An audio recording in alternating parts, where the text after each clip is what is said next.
Keel Fish Shack. Hold the Mayo. It's time for Mike Mayo's Lunchbox.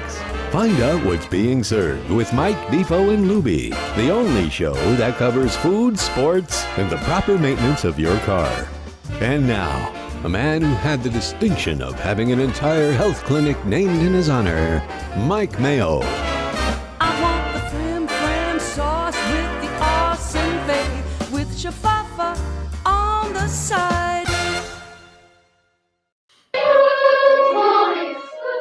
Good afternoon, everybody, and welcome to another edition of Mike Mayo's Lunchbox, beaming and streaming to you live on the South Florida Live networks, Facebook and YouTube, and simulcast, as always, on the 110,000 member strong Let's Eat South Florida food group.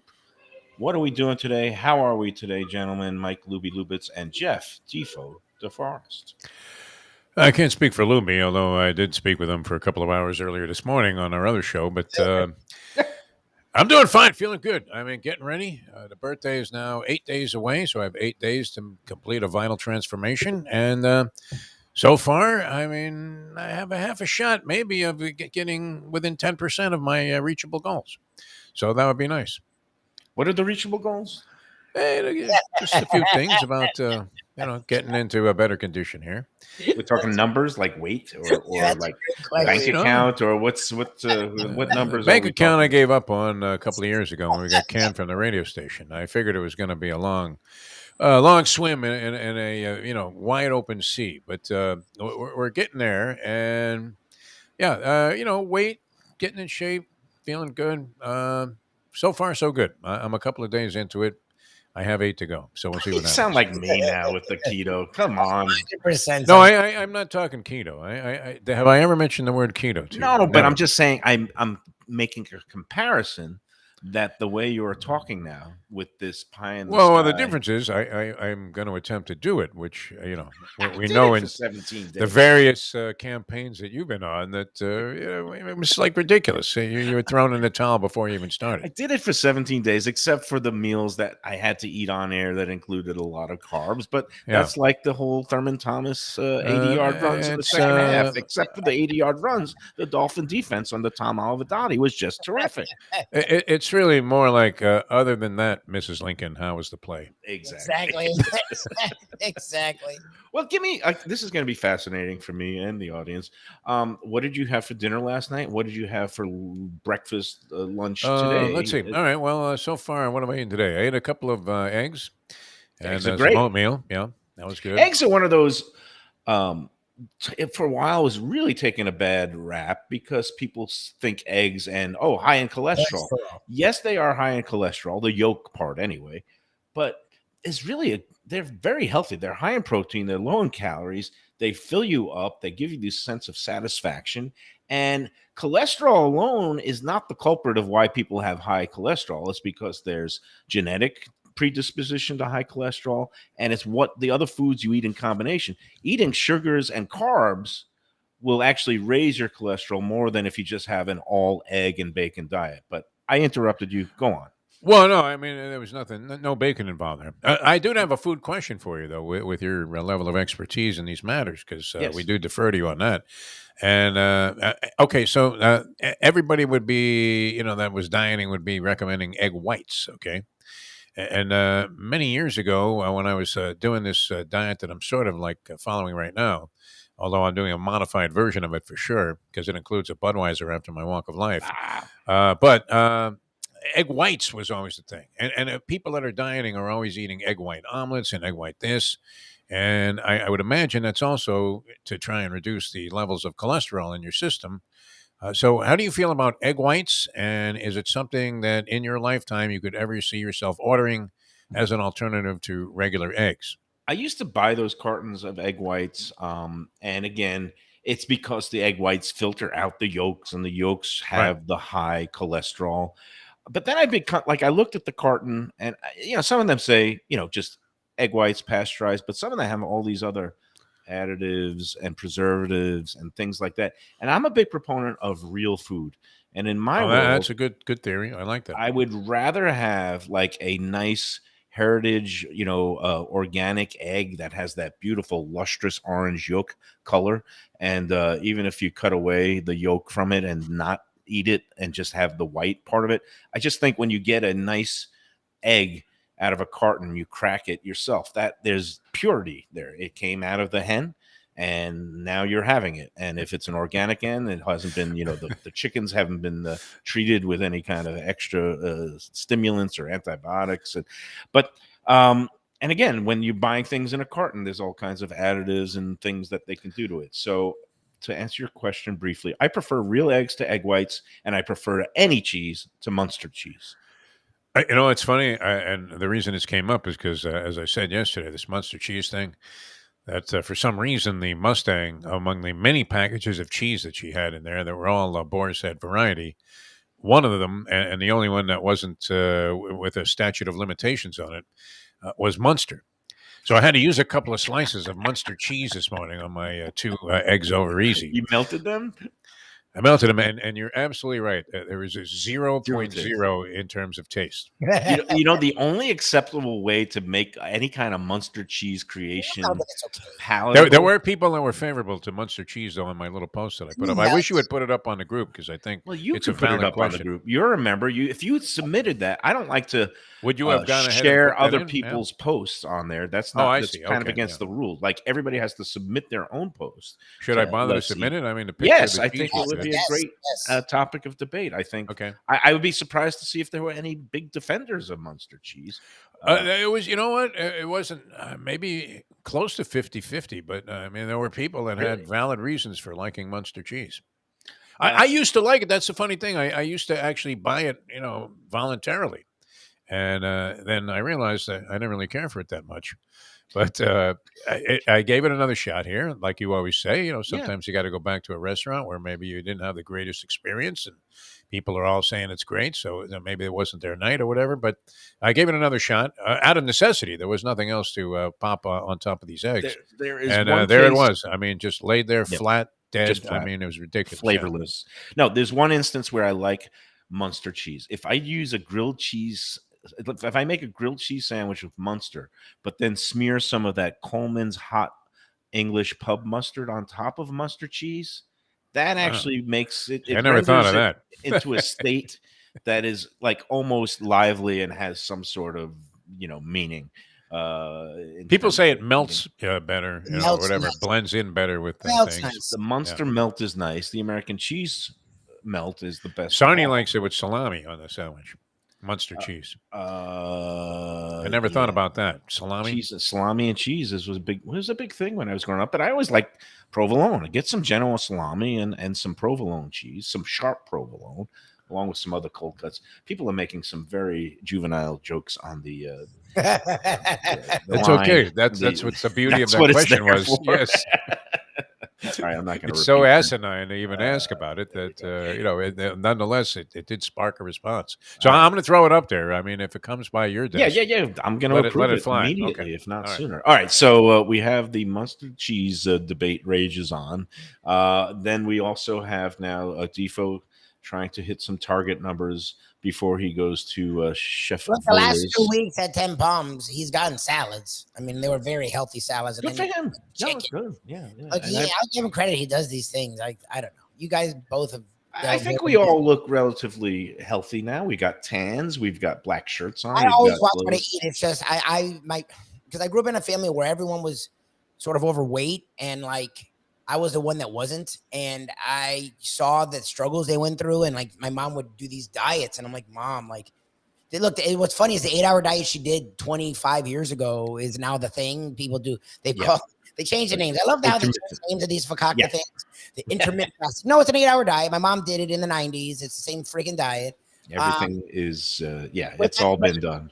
I look, and I don't eschew anyone. My wife, who is a great looking woman, is always trying different things. So good for her. I've learned in my lifestyle, just eat what you want. Just don't go crazy with anything. It's the anti-Mayo. I live my life. There's Mayo. I mean, you don't have to be an extremist like Mayo is. I do venture to extremes. This is true. Everything in moderation. I'm belching now for no good reason. I didn't even eat anything. Like how you eat. But even if you were on some kind of, Lubie's has a great point here because people like torture themselves with diets and then they can't stick to it.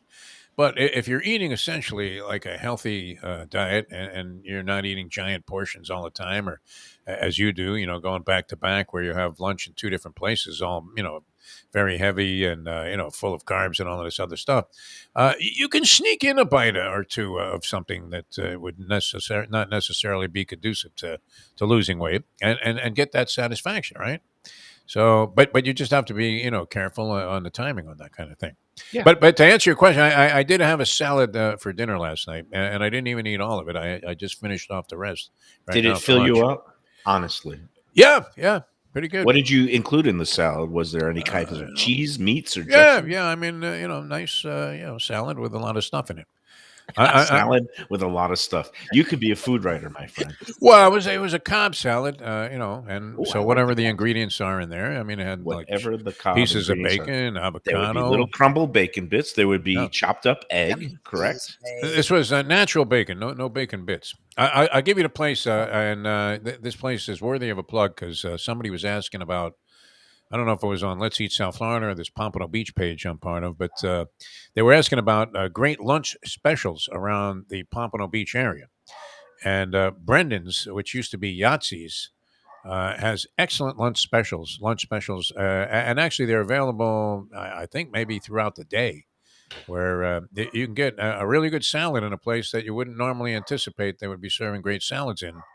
And it's like nothing, $8.99 or something like that. They're really a good deal. Might be $12, but it's very reasonable by comparison on the prices. Eat in peace. That's great. I wish look. I wish you continued success in whatever food paths that you're taking, and whatever the ultimate destination and goal is. The ultimate destination is to be able to eat 4 meals at Chef Fola's in Atlantic City a week from Friday. Lots of cheesy parms. What's your go-to there? Chicken parm?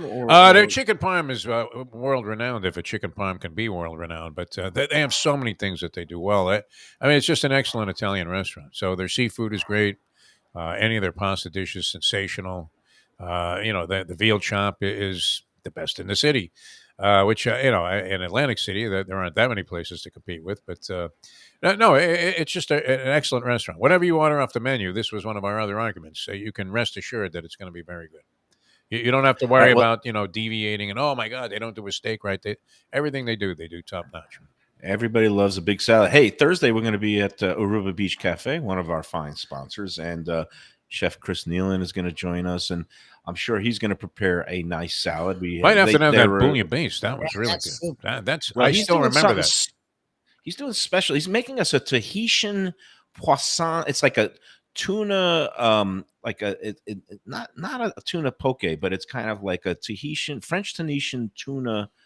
Chopped up marinated tuna dish. I don't know if it's raw chunks of tuna, but he was excited about that. We were talking about that, but they have great salads. They do, like yes. Good big lunch salads that you could just eat half, bring home, and have the other half for dinner. So I'm sure we'll get one of those, or Defo will get one of those. How do you feel about like a tropical salad where they have like orange pieces in there? And I'm not the biggest, fruit and savory guy, but I've grown up. Like I could handle if there's a couple of pieces of mango or citrus or strawberry in my salad, but I'm not the biggest fan. Like I know like strawberries and blue cheese can match, nice. But like I want to keep my fruit apart from my main courses. What about like crunchy Asian salad type of themes?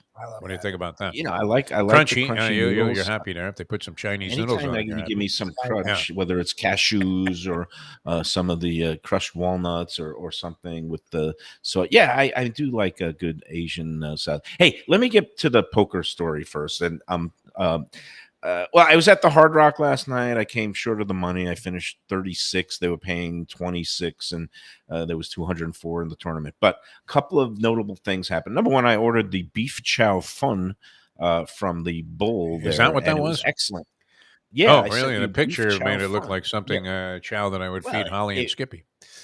It was not appetizing looking, but it was delicious because, as everybody knows, chow fun is a wide, flat noodle. There's a Seinfeld episode about that too. But and sometimes they get So they come out a little bit on the gummier side, but I love that chew, and it's with big chunks of beef, and they use high quality beef. That was a good dinner. I enjoyed Well, were you that the as only far one as that ordered that at the table? While everybody else was eating like a yes. hot dog and stuff. Some people got a quesadilla, All some right. people got a pizza. Yeah, I was the only freak who was eating my chow fun with the What chopsticks. what the, what And what did the person that took the order say when you ordered that? Did they look at you funny? Well, I they mean, what didn't. happened? There was no judgment. No. No, it's on their Oh, menu. okay. Yeah, she was like, "That's it, just the beef chow fun." I was like, "Yeah, just." You're hard eating. Did they know it was you? Well, I'll tell you who knew it was me. I got moved to a table later in the tournament, and a woman who's a semi-regular who I recognized, but I didn't really talk to. But we're sitting next to each other, late stage of the tournament. She went on a nice run and built up a stack, whereas I went the other way and trended down to nothing. But she says, "Hey, I'm in the group. I really like the group." I said, "Oh, the Let's Eat group." She goes, "Yeah." She goes, "But and thank you the other day for saying something about the whole Karen thing because my name is Karen." And I don't know if you saw my message I the saw other day something when we about hit. that. I didn't really pay that much attention to it, but what was Well, the deal? well, I just said let's cut it out with the Karen thing already. You know, the whole thing of people who complain now have all been labeled Karens, and I just think that I'm just tired of the use, the misuse, the overuse of this term because as Lubie could tell you, it started off as a very kind of negative connotation, charging basically relating to middle-aged white women who are scared of It black was people white who women racist. It's what it was. I mean, yeah, white women racists who are scared, who overreact in the presence of a black person and impute all kinds of nefarious activities and alarms and call the police because somebody who's black just happens to be walking a dog or watching birds or playing around the pool. So it started with very negative and racial connotations. Somehow it's gotten adapted into the general culture of anybody who complains often, frequently, and sometimes without merit. Which Which okay, everybody I does mean, all the I don't time. What are you talking about? especially after right. And now everybody's gotten in, especially in the Let's Eat group, but everywhere in the social media and the culture is just calling anybody who goes up to lodge a complaint or who complains in writing in social media or who actually, you know, if even legitimately something goes wrong at a restaurant, they call for a manager. When something is legitimately wrong and you go to a manager, that's not being a Karen. That's being a good customer because you want to give the complaint and the chance for rectification right on the spot, as opposed to not saying anything, nodding your head and saying, "Oh yeah, everything's fine," and then going off to a keyboard and venting on Yelp or Let's Eat South Florida. That to me is the worst kind of. I wouldn't even call it a Karen. It's just a hole. Okay, so Oh, I strong. just think yeah, no, and this woman whose name is Karen, who's now, you know, she's just tired of everybody. Every time she hears somebody complaining about a Karen, it's a shot at her name. It's kind of like if, you know, somebody would be complaining about a Defo, meaning, oh, Trust I've me, lost all my I've money heard them again. all. No, but You should have seen the she hate just, mail that used to come to the radio station. It was great. oh, you should have seen my email Oh, when you? I was a I mean, come columnist. on. And you needed thick People skin. just didn't And that's the understand what we thing. were saying. With you, they had perfect, Anyway, clear yeah. opinions about it. I hope that Karen went deep and hopefully won the big money in the tournament last night. It was a pleasure to see her again and talk to her. And thank you for. She was a kind of original member. She's been in there since like 2019 or Wow. something. When did Like it that. So start? she's a When did you begin? long time. October of 2018. Oh, We're coming wow. up on 5-year 5 years. anniversary in October. Bro, the last So, like 2 years is like freaking.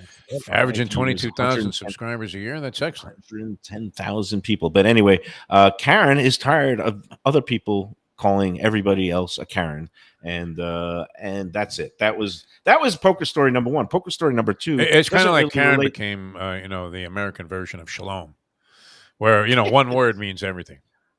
No, it became the American version of I don't know what the word would be, Shlomo. I mean, it just doesn't whatever.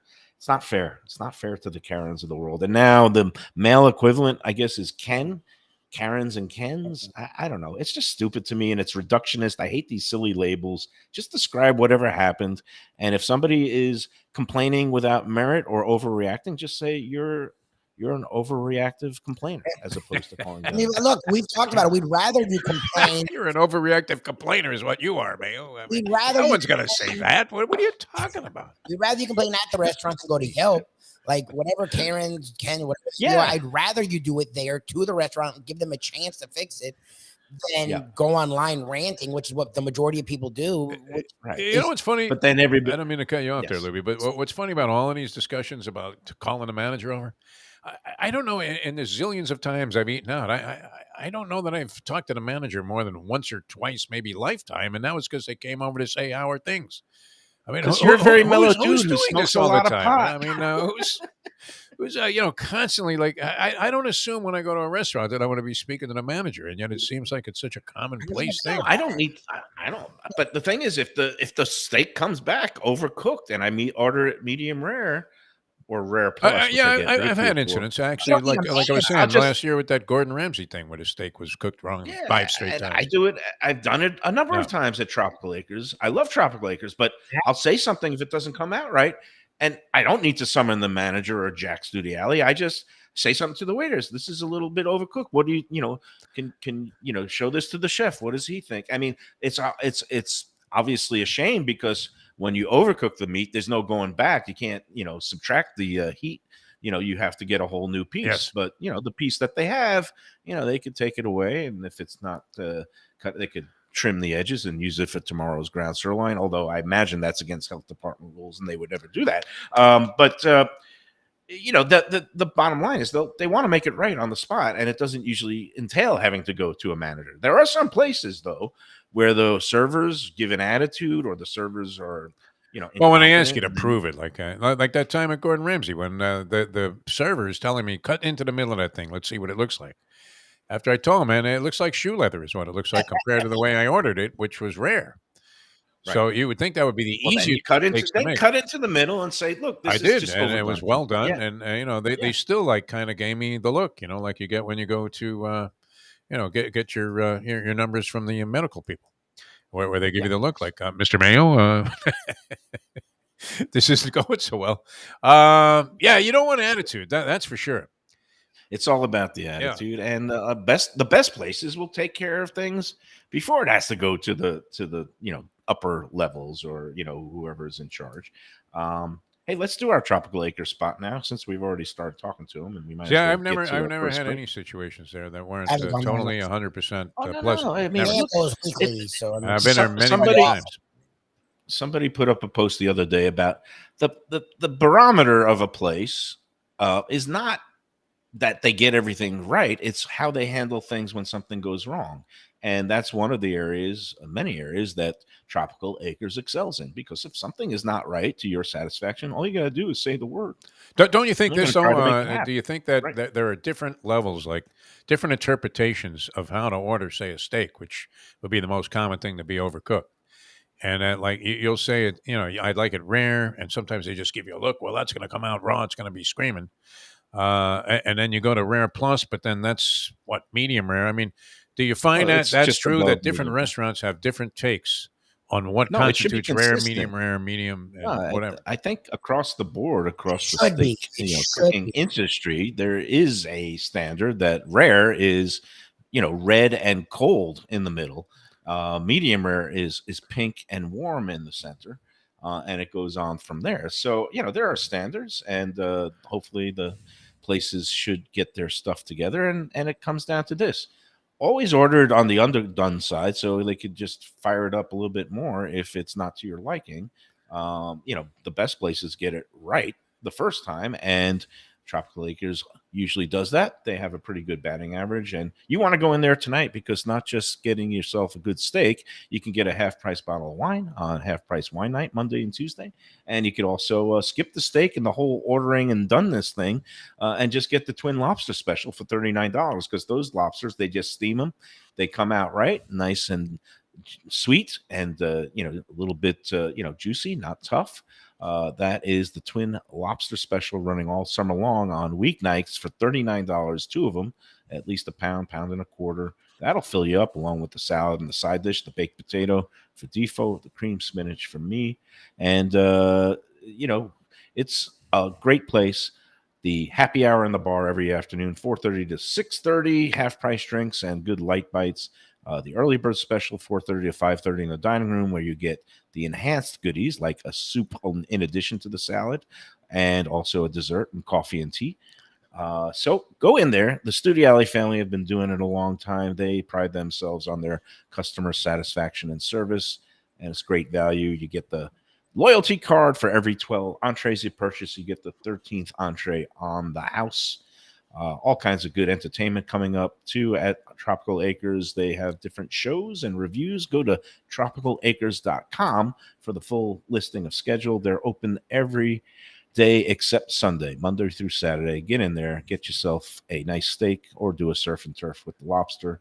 Tell them that the Lunchbox sent you. I'd be curious to hear from any chefs that are out there on the chat line, because it's comical. Having been a server in a couple of steakhouses or places that featured steaks, when you do send one back and you go into the kitchen with the plate and say, "Hey, Joe, I need more fire on this," you kind of get like the same reaction that guy that was bringing the sandwich out in Casino, when he was bringing out the sandwich to the two cops. It's like, "Hey, there you go. There's your steak. I put more fire on it."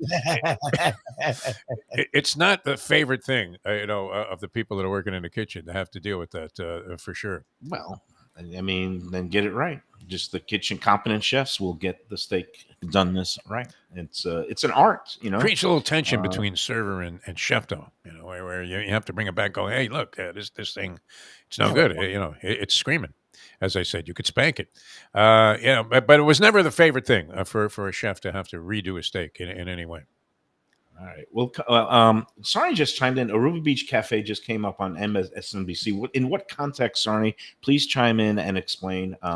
But we love Aruba Beach Cafe. We're going to be there Thursday in addition to Gulfstream on Friday. And then we're going to I sent out the schedule. We got a busy July coming up. Oh, I know why it came up. I saw that piece. Yes. There was a classified document that came up on the shore from Mar-a-Lago. Trump left something there. It washed up at Aruba. He just right there never in fails space to in the pier. inject the politics into it. All right, let's do a couple of break. Let's do a break with some words from our great, fantastic sponsors, and we'll be back on the Lunchbox in a moment. It's Mayo for Gilbert's 17th Street Grill. You know me, I love family-run places with quality food at fair prices, served with passion and pride. And that's why I love Gilbert's. For more than a decade, Lenore, Beth, and Richie Gilbert have been serving up the best burgers, wings, ribs, salads, and desserts. It's a fast casual spot. Everything prepared fresh to order from an immaculate open kitchen. They're at 1821 Cordova Road in Fort Lauderdale in the Cordova Shops just south of 17th Street. Open every day but Sunday. One of my favorite burgers in South Florida. Big, round, juicy pucks of 100% Angus beef, char grilled to perfection. And don't miss the sweet potato fries on the side. They're legendary. Go to Gilbert's, feast, and be happy. Tell them the Lunchbox sent you. When I'm looking for some wicked good food for a wicked good lunch, there's only one place to go. That's Wicked Cheesesteaks in Fort Lauderdale. It's at 4824 North Federal Highway, just south of Commercial Boulevard and across from Holy Cross Hospital. My friend Brian there, he will hook you up with some really tasty treats. They've got cheesesteaks just like the best you can find in Philly, along with lobster rolls, because that's where he's from, Maine originally. And they have wings and pizza and everything you want to have a really good time. Wicked Cheesesteaks, they're open every day but Tuesday. Go in there on a Wednesday. They got buy one, get one on cheesesteaks from 5 to 8 p.m. Check them out online, wickedcheesesteaks.com. Tell them the Lunchbox sent you. If you're looking for a great place for steaks, seafood, and more, go to Tropical Acres Steakhouse and Butcher Shop. It's at 2500 Griffin Road in Dania, just west of I-95 in the airport. They've been there a long time, since 1949. That means they're doing something right. You'll get old school hospitality from the Studio Alley family, along with great value, for tremendous service. Of course, you could also go into the bar for happy hour every day, 4 to 6. The early bird special runs from 4:30 to 5:30, and they have great value all night long. Also, a butcher shop that's open every day from 10 a.m. to 6 p.m. except Sunday. The dining room is open every day at 4:30 except Sunday. Go to Tropical Acres. Tell them the Lunchbox sent you. Mayo here for Delaware Chicken Farm and Seafood Market. Since 1951, family owned for over 70 years, the home of freshness. I've been a customer for over 3 decades, and it's the place to go for poultry, steaks, meats, and of course, their unbelievable selection of fish and seafood. They've got it all: Key West pink shrimp, grouper, snapper, lobster, and of course, Florida stone crab claws of all sizes. Don't forget their famous fish dip and a full selection of prepared foods. It's located at 4191 North State Road 7 in Hollywood, just across from the Seminole Classic Casino. Owner Doug Carter and crew will take great care of you. Make sure to check out their weekly specials and daily catch online at DelawareChicken.com. Quality, value, freshness, that's the Delaware way. Tell them Mike Mayo and the Lunchbox sent you. Do you like pizza? Who doesn't like pizza? Well, my spot for pizza is the Pizza Spot. It's in that little bit hard to find Riverside Park neighborhood of Fort Lauderdale, but it's totally easy to love. It's at 601 Southwest 12th Avenue, New Haven style, a pizza from Wade and Reese. It's a lovely outdoor spot. You could also pick up pies to go at 754-779-7788, 754-779-7788. Again, they're open every day but Monday for lunch and dinner. Some of the best pizza I've ever had. Go to Pizza Spot. They also have subs, salads, and more. Tell them the Gambling Gourmet sent you. If you like seafood in a comfortable setting, outdoors, even keel fish shack at the corner of A1A and Commercial Boulevard in Lauderdale by the Sea, that's my spot. It's upscale food in a down-home setting. The chef owners, Dave and Brad, do a terrific job with all the seafood classics that you want. They have the best grilled oysters in town, bang bang shrimp, lobster rolls, and deli fish specials.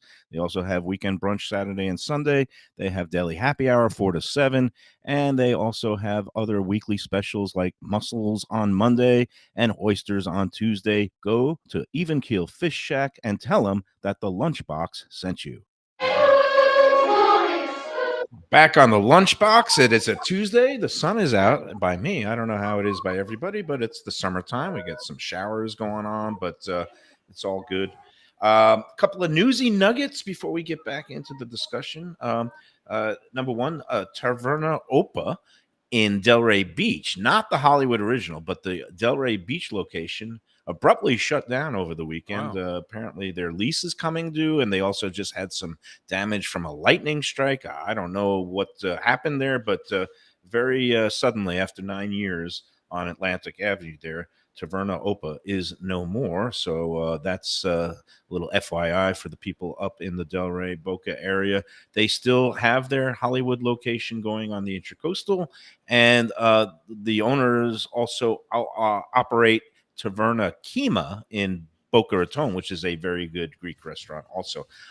Newsy nugget number two, a place on Young Circle in Hollywood called Shabos Barbecue. It was owned by a Egyptian chef named Shabo. Very nice guy. I've been in there. I reviewed it favorably for the Sun Sentinel. Well, he recently announced that he sold it and he's going away with his family. I don't know if he's going back to Egypt or some other state, but Shabos has been sold, and I don't know what the future holds for it. I don't know if they're going to keep it the same Mediterranean theme, but those are my newsy nuggets for the day. Now, let's get back to steak for a second.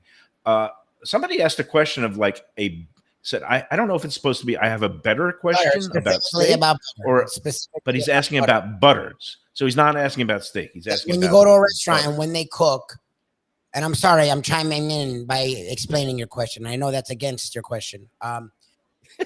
But we want to make sure to answer your question specifically. Oh, and hey, Phil, by the way, we'll see you Thursday, Phil. Butter, like restaurants, when they cook, do they use a different kind of butter than the normal man or woman at their home? I don't think so. I think a lot of places use standard, regular, but the butter that you see in, like Publix brand, I think a lot of restaurants use that. Now, some of the fancier places might use the French butter, like President is a good brand. The Pluga, I think, is an Italian butter. I use the Kerrygold butter at home now. I've gotten hooked on that. It's an Irish butter that's really creamy, and it almost eats like cheese, because sometimes I just slice off chunks of the butter and eat it raw because I'm a sick individual. But it's like, wait a minute, back that up a second. Not that anything would surprise us at this stage. A year or two ago, we might have been taken back by this, but you're just eating raw butter, like off a Sometimes. knife. He's talking about One thing to stick a knife in some peanut butter. That's Because I do taste test sometimes because I want to compare, like, how is Kerrygold compared to just the regular stick butter of the Publix brand See, butter? now if Tommy 'Cause Tanazzini did that because he was, going to decide what butter he was going to use while he was cooking a lot of dishes or whatever, I could sort of see that. But I mean, just a regular guy just eating butter straight. At least but a I'm matzah. Could you put a matzah underneath it or something? Something. that would just be kind of like an excuse to eat the butter. I just wanted to try the butter alone. Yeah. And the sick part is, well, not sick, but when I'm frying an egg or something, I use actually, when I fry an egg for my mother, I use the Publix brand, and when I have butter for myself, I use the Kerrygold. Is that wrong?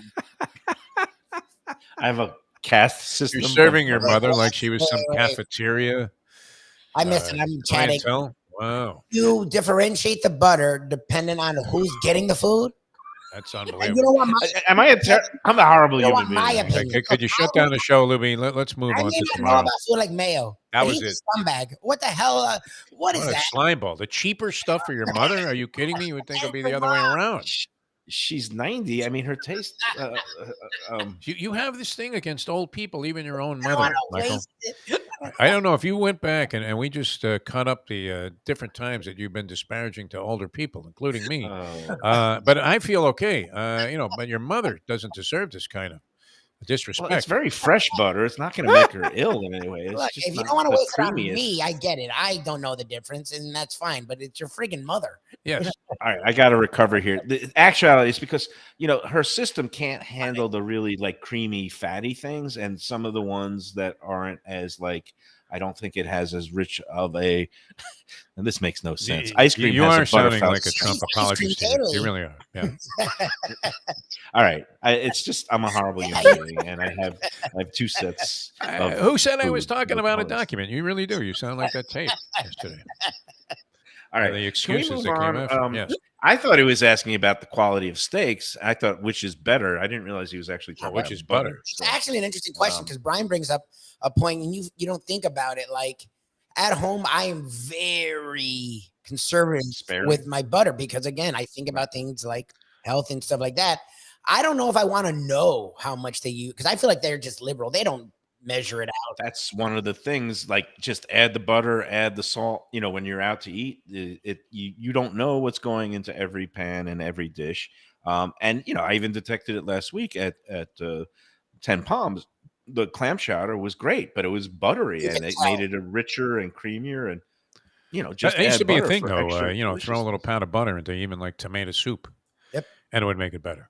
Me, I'm sprinkling some hot sauce into it, but that was a big thing.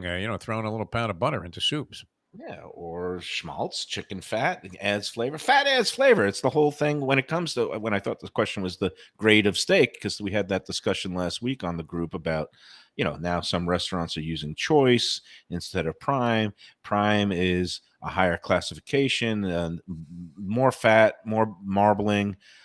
Depending on how it's cooked, the fat renders down, but you get a more flavorful and tender steak, supposedly. But I've had plenty of good top quality choice. And prime is supposedly only the top 3% or 5% of graded meat makes the cut as prime. Capital Grill still uses prime for their ribeyes, I learned, but they made the switch to choice, but they dry age their choice meats and butcher it in house for some of the things like the sirloin strip steaks and fillets. And I think choice can be perfectly good steak when it's handled and butchered and prepared properly. And when it comes to something like filet mignon, which is a lean cut of meat anyway, there's really no point in having prime tenderloin because it's so lean anyway. It's just, it seems, I don't know if prime is always worth the extra expense and the oohing and ahhing that the foodie crowd gives to it.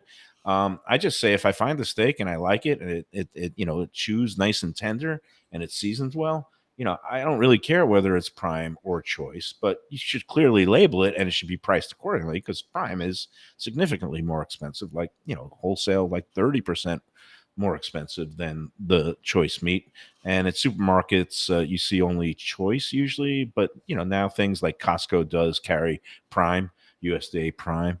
I'm much more comfortable talking about steak, by the way, than butter. Did you Well, notice what's interesting is because I'm talking to the professor, which to me, the gourmets of my life was first a professor, now you, and to be around, maybe he can be an act. Actually, that's a good idea. When Defo's not here, to have him be one of the days. Oh, he should come out to Wicked Cheesesteaks. He'd be great. Yeah, he's not. He hates the name because he hates associated with Boston. Oh, that'd be great. Dude, I'll have him and Brian get together. He'll be respectful, but either way, like when I was telling him about being at Delaware, and he again is a foodie, and he is one when it comes to meats. He's a big smoker and griller. He was like, "What's interesting is that he loves brisket. He makes a great brisket." He's like, what's funny is when it comes to the burgers, I'm really not the biggest fan of the brisket blend. He's like, I don't know why, but I'm more of a Chuck guy. He's just a straight up purist. And I understand that because Chuck is a great flavor and great fat content. But the brisket blend, I had to admit, I mean, those were tasty burgers. They had some good flavor in them. They were like mini steaks, man. They were great. Yeah. And I fed that to my mother for lunch yesterday. And I had a burger also, the leftovers, and that was great. It tasted terrific. So yeah, Mom, I don't scrimp on her when it comes to the meats. I think you should leave her out of all future conversations on this show, out of respect. He was trying to be nice and he just showed his hand. I get the good eggs for her. I mean, it's just all right. It's all right from now on. I'll do the Kerrygold butter for her. No, don't kill your mom off. I'm just saying, like, the way you present it. Man, that's such a douche. Hey, let's get back to ragging on me, though. Another story from the poker table last night. This has nothing to do with food. It just has to do with, it's funny because a lot of people now say that we've lost our civility, especially online, that people will say things that are completely out of bounds that they would never say to your face. But last night, somebody said something to my face that I couldn't believe. And this was within the first couple of hands of sitting down at the tournament. And the guy directly to my left, who I really didn't recognize, but basically I was on the button. He was in the small blind. This is going to be a foreign language, but I had better position. Let's just put it that way. And I raised because when you're in position, you're supposed to put in raises, even if you don't have great hands, because aggression pays in poker. Bottom line is I was playing a five, like a 5-queen fairly. No, I'm sorry. It was a 5 something. I don't know. I had a 5 in my hand. I played it aggressively when a board came up 5, 6, 7 or something like that. And I had a 5-8. Thank you very much. The other guy had a 9 in his hand. Bottom line is I was aggressive all the way. He kept calling, and we ended up the river card. We both had straights. Okay. We both ended up with a straight. We ended up chopping the pot. And he just looked at me like he was incensed that I was playing such a raggedy hand and that I actually hit my gut shot. But he hit his gut shot, too, to get the straight. He had an 8-9. He had the top pair. I had a 5-8. And, something came on the river that made it a straight. Bottom line is, he says, we learned something that hand. I said, yeah, we did. I said, when I'm in position, I'm going to be aggressive, especially when I hit the flop. He goes, no, we learned that you're a complete dope. That was nice. And I would have been okay if he said, we learned that you're a lucky donkey or you got lucky. But he just said, we learned you're a complete dope. And I said, excuse me, do I know you? And he goes, no. I said, did you just call me a dope? He goes, no, I called you a complete dope. Double down. Didn't leave a lot of margin for error there. He doubled down on it. And I said, you know what? I said, did you think about squaring off outside?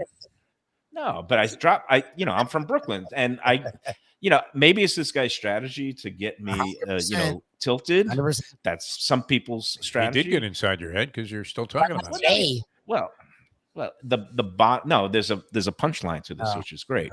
I never go to fisticuffs, but I will drop verbal bombshells. I said, you got some effing nerve to basically call somebody that I said, I don't mind being self-deprecating. I don't mind when my friends rag on me, but for somebody like you at a poker table to call a complete stranger basically an idiot or a dope, that's really out of bounds, and I don't appreciate it. And you can go F yourself. Oh, And wow. I said, I don't know about Did you get your tossed out of the background. Hard Rock? No. Okay.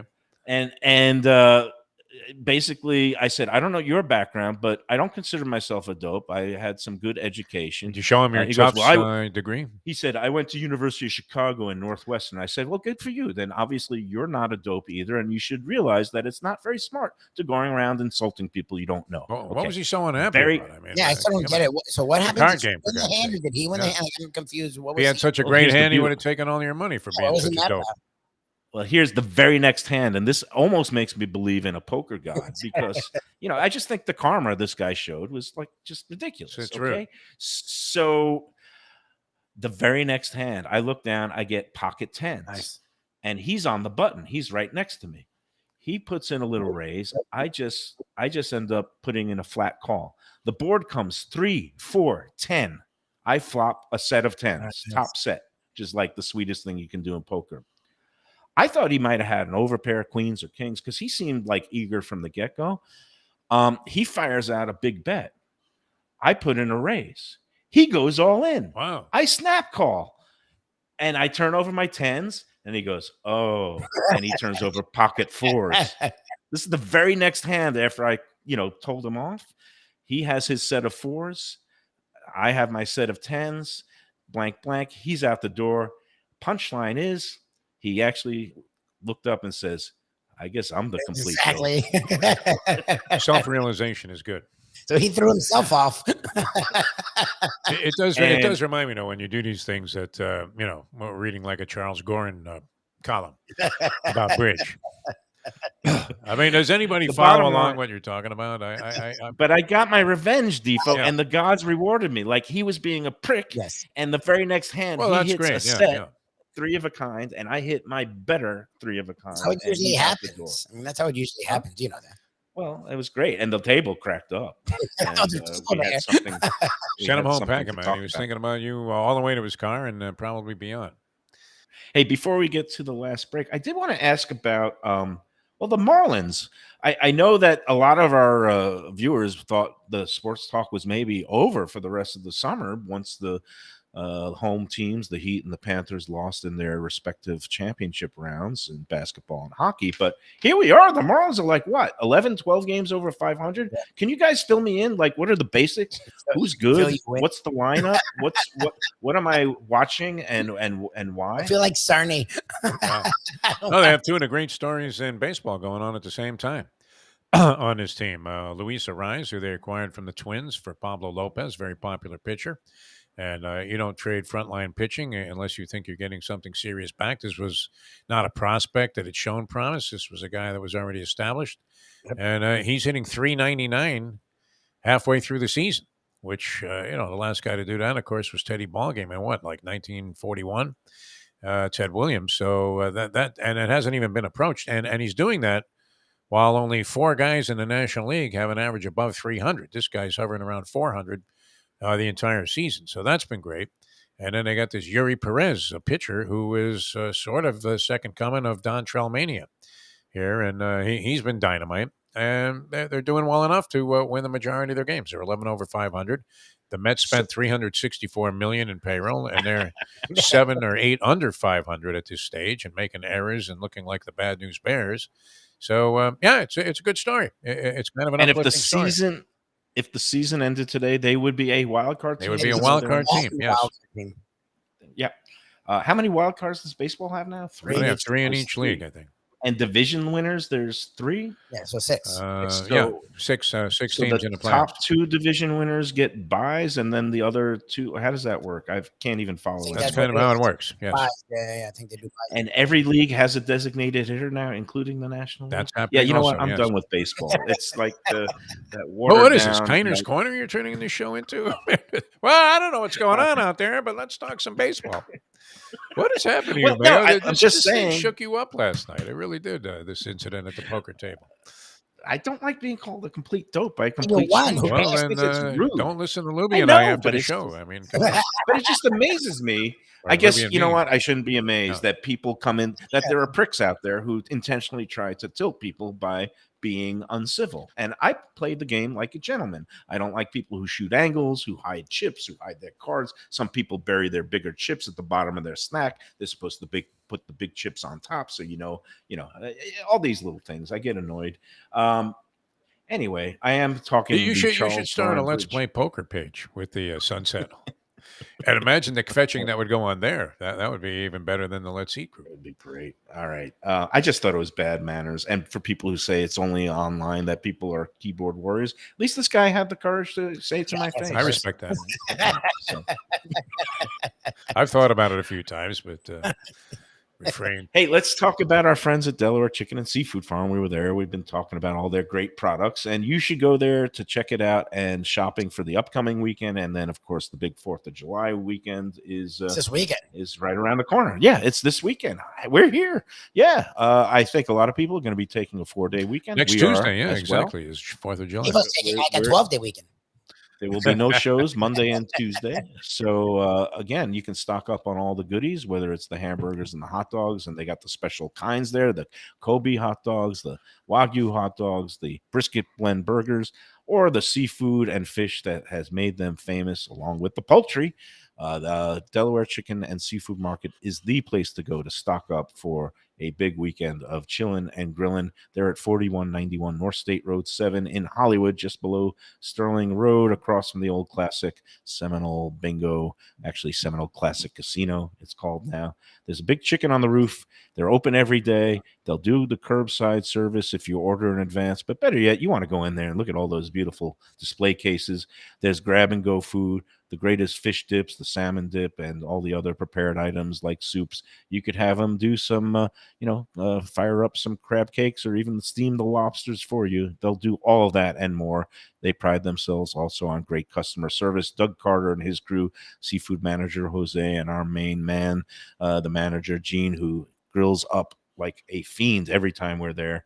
Go in there, get your good stuff. Tell them the Lunchbox sent you. Are they great too behind the counter? I mean, people are in and out of there in no time, no matter how complex their orders might be or what questions they have. They really guide you through it. It's not like going to, say, a local supermarket that's very popular, and you get to the deli counter and they're all just staring at you with a blank stare. Nobody's moving. You're like, hey, yo, Mo, can I get a little help over here? Like you get your ticket, they call out your number, and boom, they're all On the coach right on top of it. Yeah, it's fantastic.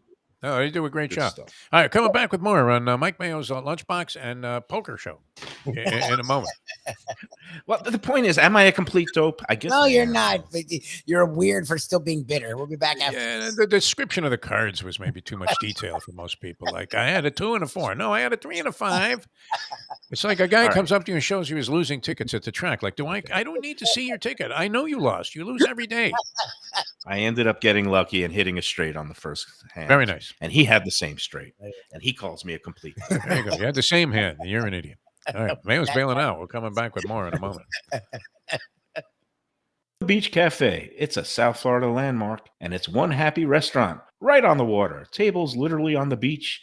A place where you could dip your toes in the sand, kick back, relax with island vibes, tropical drinks, and live music daily. You know it. It's at One Commercial Boulevard in Lauderdale by the Sea. And of course, it has Chef Chris Nealon and his famed Caribbean Floridian cuisine. The huge menu with something for everyone. Seafood, raw bar, conch fritters, burgers, sandwiches, salads, deli specials, and of course, that famous Bimini bread. They've got a great staff that'll take great care of you. There's something to celebrate every day. Open 7 days until late. Parking available on site. Happy hour weekdays 4 to 7 p.m. Go check out more at arubabeachcafe.com. Better yet, go in there yourself at Aruba Beach Cafe. Good food, drinks, friends, and laughter are always the catch of the day. When people come to me and say, Mike, where should I go out to eat? I got guests coming from out of town. Where should we go? Cafe Seville. That's the answer.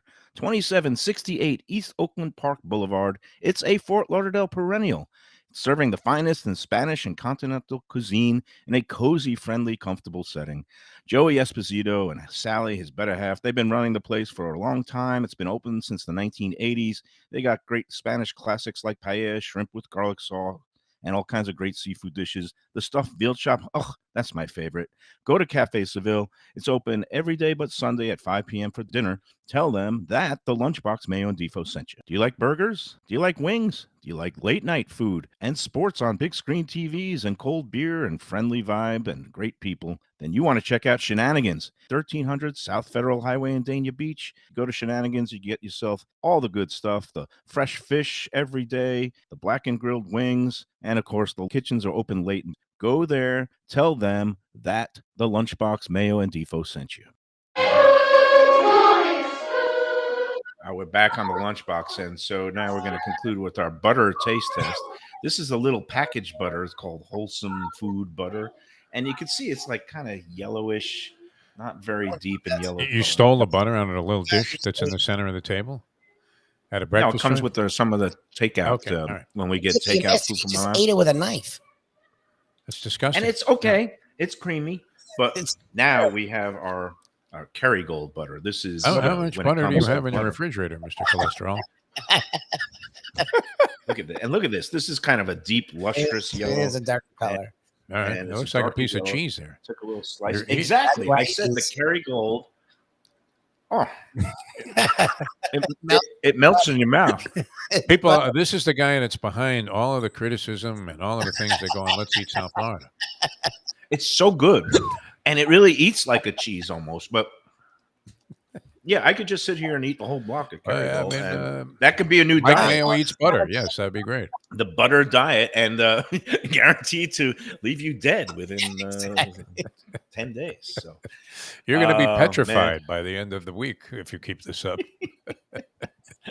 I think I've lost it. It's probably because I had. No, you're a shot fighter. How long were you at this poker game last night? Because no, I got knocked out at 11. But it's the 2 meetings with Dick Steen on the. You were rolling. You were talking about food. Everybody was getting into the discussion. And next thing you know, we're analyzing this one hand of poker that you had, which nobody cares about. I mean, that's the bottom line. Nobody cares about anybody's losing gambling stories.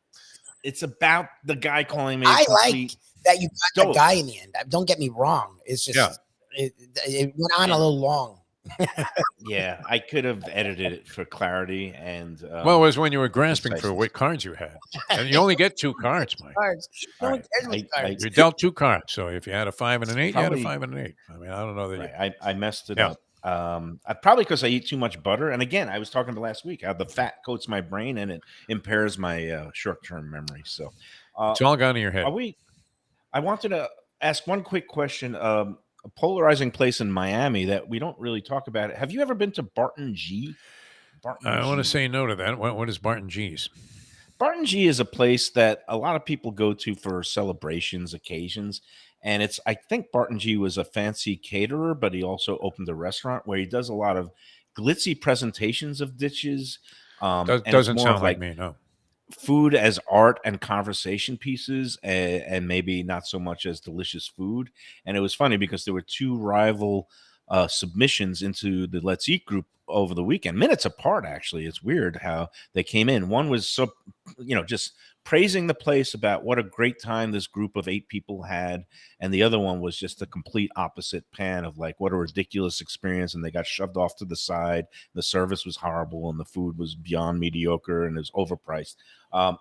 I've never been. I've talked to people who've been there who like it. I've talked to people who've been there and hated it. I just wanted to see if you guys haven't, but have been there. But the answer is no. And Barton G goes down on the list in Let's Eat of polarizing places. All right, places that you need to try now because of the reaction. Oh man, you probably just on. We'll send you in there as the guinea pig on this thing. I hate to prejudge places. I do like to kind of just go in and judge it on the food and service and decor and the overall experience. But it sounds like a place I'd hate. It's totally not me. I don't like the gimmicky crap. Just give me good food at a reasonable price that's well presented. And I'm usually a happy camper. And that brings us to where we're going to be and welcoming our newest sponsor. We're going to go in a minute, but Casa Calabria at 4040 Galt Ocean Drive in the Ocean Manor Resort. Frankie Tellerico. We're going to be in there, and they're coming on board. We're going to be. Well, what time's that touting the reservation? virtue. Mike, did you make that already? Do we want to give that out over the air? Yeah, It's yeah, like, sure. In I'd love to meet some people between there. 7 and 8. Okay, 7:30. 7:30. 7:30. We're on board Beautiful. for Friday at Casa Calabria, the best in Southern Italian cuisine from the home region of Calabria, where the Tallarico family grew up. And he has that great ricotta gnocchi and all the other favorites, the meats, the seafoods, the pasta. Casa Calabria should be your choice. Go to casacalabria.com for more information. And I think that's going to do it for today, Beautiful. gents. All right. Yeah, I'm sorry. I just kind of You lost it today. brought the show. Poker and eating butter on the air. When we have the capsulization of what this show's content is, that'll be interesting to try and see how Lubie characterizes that. Yeah, It's there you go. delicious. Please stop eating better. Melts in your mouth. Wow. All right, that's going to do Yeah, it for today, yeah. everybody. Release us from this. We'll be back tomorrow. We're going to be home again tomorrow. God knows where I'll be putting my mouth. But everybody out there, thank you for tuning in. And remember to enjoy every pat of butter and enjoy every We've reached a new low.